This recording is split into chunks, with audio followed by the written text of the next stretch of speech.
Domestic violence is a new concept introduced to China only in 1994.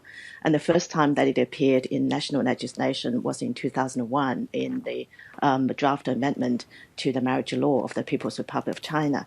And then the first anti-domestic violence law was enacted on the 1st of March 2016. So in that law, anti-domestic violence law in China, then domestic violence is only defined in two aspects: physical abuse and also psychological abuse, and in very extreme forms, such as binding, beating up, and so very severe domestic violence is covered by the law. But other forms of violence, such as financial control or sexual abuse or willful damage to property or indecent behavior without consent, those behaviors were not covered by the law. So can you still not. Unpack that a little bit and give us examples of what would be regarded as domestic violence in Australia, but not in China or indeed in Chinese communities here?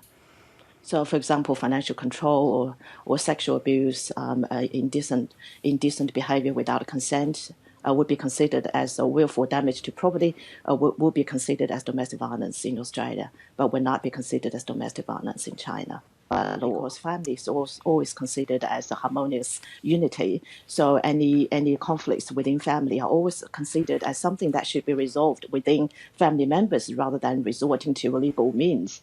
So then there was lack of recognition of violence within family, and also lack of recognition of what constitutes family as well.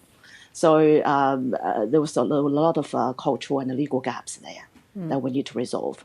So what does this mean for support services in areas that have a large Chinese community?